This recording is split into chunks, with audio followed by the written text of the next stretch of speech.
Hello, welcome to Win Some Loosemore. My name is Dieter and this is my little segment where I get to tell you why I like a game. Now these won't be full in-depth reviews, just me picking a game each time and telling you why they're in our collection, why I like them, why I rate them so highly. I'll show you a bit about the game, not trying to explain every single rule, but just give you an idea of why I like it and why you might want to get it. So today, for my first pick, today we'll be talking about Century Spice Road. This for me is the Lion King of board games. What I mean by that, if I think objectively about the Lion King, if I haven't watched it in a while, I'm thinking about what happens in it, what's it about, what are the characters, I kind of don't care. If someone was to describe it to me, oh, it's Hamlet but with lions, kind of don't care. That's not something that sounds interesting. And yet every single time I watch it, it's really exciting. As a child, as an adult now, it's very exciting. I'd happily watch it again and I would want to show other people that haven't seen it how great this film is. And that is exactly how I feel about this game. When I describe it to you, it won't sound necessarily very interesting. So let me show you what it looks like, how it plays. I'll explain a little bit and hopefully then I'll be able to explain why it is I like it so much. So here you can see we've got the game as it might be set up for a 3-player game. We've got the 3 different caravans of the different players, and according to the rules, which is just literally one sheet, which is great, different players start with different amounts. So the first player gets 3 cubes, second, fourth, third, 4 as well, and then fourth and fifth get 3 yellows and a red cube. And the spices, the cubes, rank up in how valuable they are, yellows being the least valuable, so we keep them on the left, going to reds, then greens, then browns. And you work out who first player is because on one of the caravan cards that you see here, one of them has this little symbol which tells us this person is going first. Now everybody starts the game with the same hand of 2 cards to produce or upgrade. And on your turn, you can do one of 4 things. You can either, from your hand, play a card. So if I was to play this card, this produces 2 yellows. I play this in front of me and I get to add 2 yellows to my caravan. Each caravan can take a maximum of 10 cubes. Now the second thing I might want to do is from this merchant row here, the purple deck, my action, instead of laying a card and producing like I did there, I may choose to take a card from this row. First one is free. The furthest away from the deck is always free. Every subsequent one, if I want these ones, I would need to pay cubes from my caravan and lay them on there to get the one that I want. Once I have the one I want, this comes into my hand, this moves along, and a new card comes out. Now that was probably a silly move because I want this one here. There are 3 types of merchant card.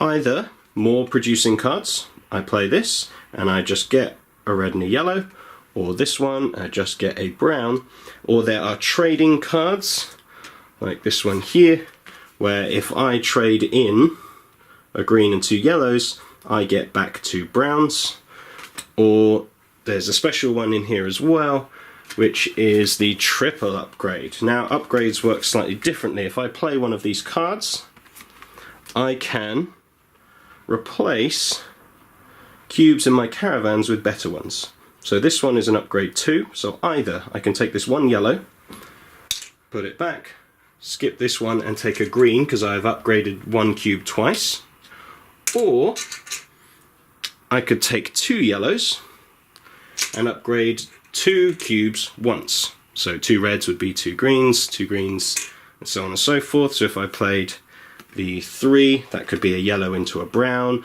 or 2 yellows into 1 red, 1 green, just whatever it is. Either 1 cube 3 times, 3 cubes once, or you can split it up however you like.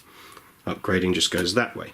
Now, at some point during the game, somebody will have accrued enough cubes in their caravan that they could take their third action. So either you play a card, you pick a card up, or you fulfill one of the point cards, one of the contract cards here.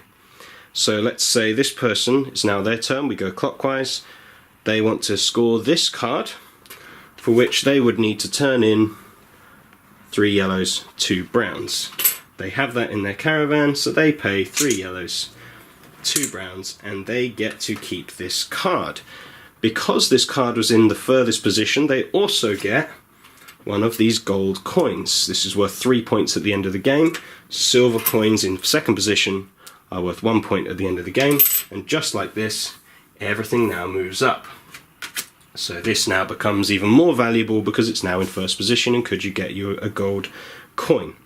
The fourth action that you could do is you have no cards left in your hand, you've played them all, you've done everything you can. You may not have played them all, but you just want to use ones you can again. These are currently in your discard pile, so you use your action just to rest, is what it's called, and just pick all your cards back up into your hand, ready to play them whenever you like again. And that is basically it.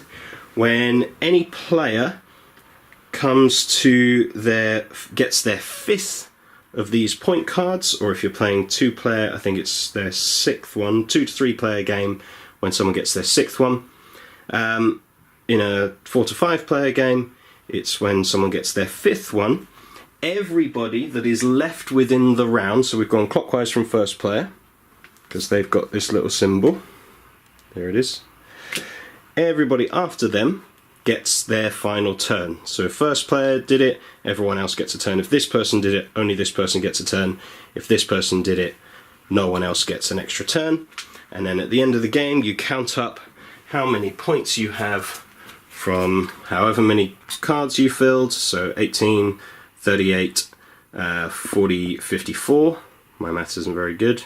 Yeah, let's say 54, plus any coins you might have, and whoever has the most points wins. So that is basically it. You are getting some cubes to get other cubes, to get cards, to get cubes, to get other cards which score you points at the end of the game. It sounds dull.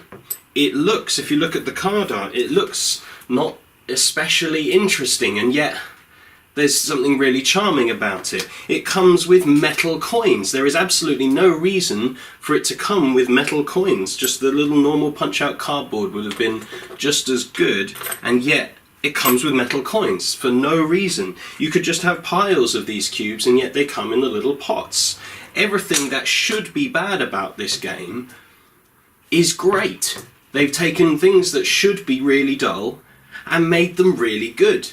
The fact that you're just pushing cubes around to get different cubes should be boring. But because the turns are so quick, you only do one thing, pick up a card, play a card, turn in a card, or pick up all your cards. That's it. You do one of those. Your turns take about 5 seconds. And even if you've got one person in your group who's taking 30 seconds, a minute maybe even, to think about which move, because there's some good choices here, it still feels quick. It still feels like there is tension. Someone might take the very thing that you wanted to pick up, or they score the point card that you were going after, or they move it all up so you don't get the coin that you wanted anymore. There's just so much that makes this good. It should be bad. It should be bad, and yet it's not. It is a lot of fun. I would recommend anybody to get this. I'll put a link below where you can find it. It's usually for about £25–30 these days. It is a lot of fun.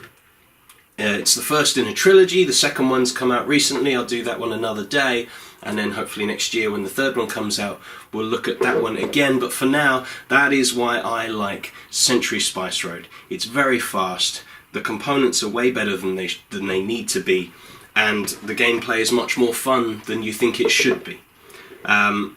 So that's it on that one. Thank you very much for watching. You can follow us on Twitter at WSumElmore. Leave a comment below if there's a game you'd like me to talk about another time, if I've got it or if I have access to it. I will do a video on that. But until next time, I have been Dieter for Win Some Loosemore. Goodbye.